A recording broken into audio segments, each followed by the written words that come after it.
저 여기서 3번 껐어요. 뭐가 그렇게 많은지 어디를 눌러야 내 물건이 올라가는지도 모르겠고, 그래서 그냥 주말에 봐야지 하고 닫았거든요. 근데 그 사이에 이 신발들이요, 할 수 있는 건데 그냥 집에 있었던 거예요. 안녕하세요. 소소하게 리치해지는 소소리치 김주부입니다. 지난 편에서 포이즌 가입까지는 같이 했잖아요. 근데 가입만 해놓고 앱 안 여신 분들 많으시죠? 저도 압니다. 저도 그랬거든요. 오늘은 포이즌 완전 정복입니다. 화면 같이 눌러보면서 천천히 진행할 거예요. 이 영상 끝까지 보시면 오늘 안에 첫 판매 올리실 수 있을 거예요. 자, 오늘 영상 보시면 4개 가져가실 거예요. 내 신발 찾는 법, 화면 제대로 읽는 법, 가격 정하는 법, 팔리고 나서 뭘 해야 하는지, 그리고 왜 끝까지 보셔야 하냐면요, 마지막에 제 정산화면 깔 거예요. 수수료 얼마 떼가고 얼마가 남는지, 그리고 하나 더요. 제가 등록 하나 안 내려서 페널티를 문 적 있거든요. 중간에 말씀드릴게요. 매장 다 돌았는데 물건을 못 구했어요. 이거 안 들으시면 여러분들도 똑같이 하십니다. 아 맞다, 소소리치가 의미는 좋은데 입에 잘 안 붙죠. 그냥 편하게 김주부라고 불러주세요. 자, 그러면 오늘 본 내용 시작할게요. 물건이 팔리면 무슨 일이 생기냐면 순서대로 하면 좀 지루하잖아요. 그래서 오늘은 끝부터 보여드릴게요. 신발이 올려놓고 팔리면 이 화면이 떠요. 그럼 이때부터 이제 시계가 돌아가고 있는 거예요. 여기 지금 보이시나요? 이 안에 못 보내면 페널티예요. 이거 하나만 짚고 갈게요. 포이즌에서 등록은 광고가 아니라 계약이에요. 걸어놓는 순간 이 가격에 팔 거예요가 되는 거거든요. 취소하면 제 책임이고요. 그래서 오늘 따라 하실 때요, 아직 재고가 없으신 분들은 등록 버튼 앞에서 멈추세요. 시세보다 높게 벌면 안 팔리겠지 하실 수 있는데 가격이 움직여서 팔리면 그때부터 문제가 됩니다. 자, 신발은 이렇게 진행이 돼요.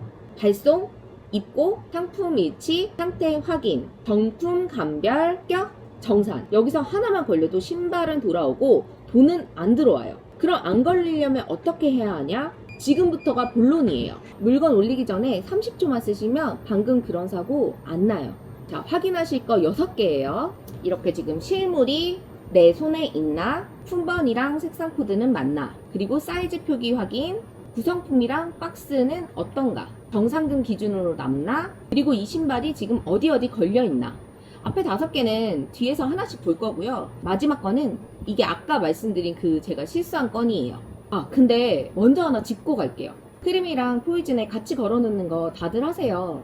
저도 그렇거든요. 어디서 먼저 팔릴지 모르는데 한쪽에만 걸어놓을 필요가 없잖아요. 문제는 근데 그 다음이에요. 한쪽에서 팔리면요, 다른 쪽은 반드시 빨리 내리셔야 돼요. 자동으로 내려가지는 않고 직접 내리셔야 되고요. 이걸 안 하면 어떻게 되느냐면, 이거는 제 사례인데요, 크림에서 먼저 팔려서 그쪽으로 보냈어요. 근데 포이즌에서 그걸 안 내린 거예요. 근데 포이즌에서도 팔렸어요. 그래서 제가 중간에 그 물건을 구하러 엄청 돌아다녔거든요. 근데 결국엔 못 구했어요. 그래서 제가 얼마를 물었냐면 위약금 10,000원을 물었어요. 양쪽이 건 게 문제는 아닌데 팔고 나서 다른 쪽을 안 내린 게 문제였어요. 그 뒤로는 재고장에 칸을 2개 만들어서 지금 상태가 어떤지, 어디에 걸려 있는지 체크를 하고 있습니다.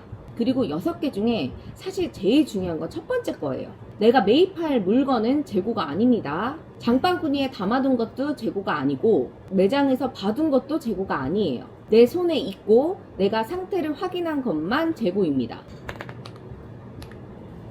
이 화면 보신 분들 많으실 거예요. 박스에 있는 품번 그대로 쳤는데 아무것도 안 나오죠? 이건 이유가 있습니다.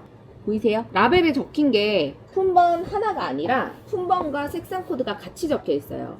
보통 근데 다른 분들은 검색해보시고 안 나오시면 포기하십니다. 근데 여기서 색상 코드만 떼면 다시 물건이 검색돼요. 저는 그래서 색상 코드를 한번 빼볼게요. 물건이 나왔죠. 포이즌은 앞부분만 알아들어요. 근데 여기서 조심하셔야 될 게, 이름은 같아도 연식이나 이런 게 다를 수 있기 때문에 제품을 잘 확인하셔야 돼요. 등록 사고는요, 못 찾아서 나는 게 아니에요. 비슷한 걸 맞다고 믿어서 나는 겁니다. 자, 그러면 이 제품 아까 보여드린 거 저는 이걸로 등록하는 걸 보여드릴게요. 자, 여기서 그럼 제품을 찾고요, 입찰 등록 눌러볼게요. 그러면 이렇게 사이즈들이 쭉 나와요. 저는 아까 이게 230 사이즈였잖아요. 그래서 230 이제 가격을 봅니다. 여기에 이렇게 내 입찰가 하고 뜨는 금액이 있죠. 이거는 제가 원하는 입찰가를 여기 쓰시는 거예요. 그럼 요 옆에 예상 수익 이렇게 보이시죠? 그럼 요게 이제 판매 수수료를 빼고 내가 정산을 받을 수 있는 금액이에요. 이때 사이즈를 잘 보셔야 되는데요. 이렇게 그냥 230 이렇게 써 있는 거는 여기 한국 사이즈를 보면 되는데, 이제 포이즌 같은 경우에는 EU 사이즈 요거만 있는 경우도 있어요. 그러면 요거 좀 잘 확인하셔야 돼요. EU로 보면 지금 방금 그 사이즈는 36.5거든요.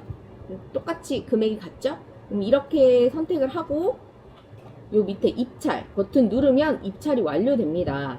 그러면 입찰가는 어떻게 정하냐? 저는 5개를 보고 정합니다.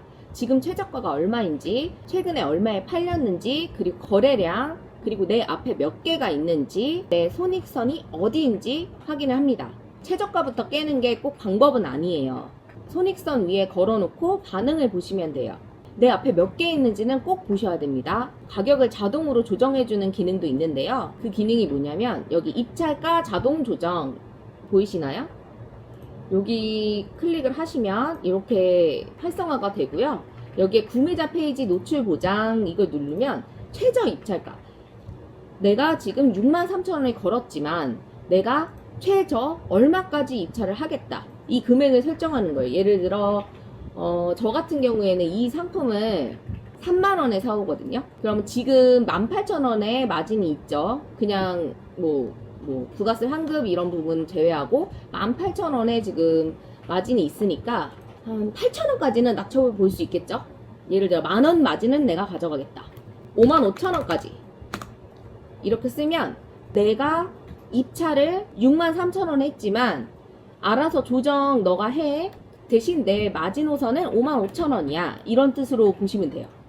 보통 저는 이렇게 걸어놓고 입찰 누릅니다. 근데 시세를 보다 보면 나보다 비싼데 먼저 팔리는 물건들이 있어요. 그건 뭘까요? 보관 판매라는 거예요. 여기 보시면 일반 판매 관리가 있고 보관 판매 관리라고 있어요. 요거는 어떤 거냐면 이거는 미리 창고에 물건을 보내놓고 판매하는 방식이에요. 사는 사람 입장에서는 결제를 하면 바로 배송이 되니까 물건을 빨리 받을 수 있는 거예요. 그렇기 때문에 좀 더 좋은 가격에 거래가 이루어집니다. 근데 이거는 설명을 하자면 중국 보관 판매가 있고 또 한국에 보관 판매하는 방법이 있고, 좀 보관 판매는 내용이 많아서 다음에 따로 자세히 다뤄볼게요. 오늘은 그래서 일반 판매, 초보자분들이 일반 판매를 어떻게 하는지에 초점을 맞춰서 진행을 하겠습니다. 그러면 만약에 물건이 팔리면 어떻게 되느냐?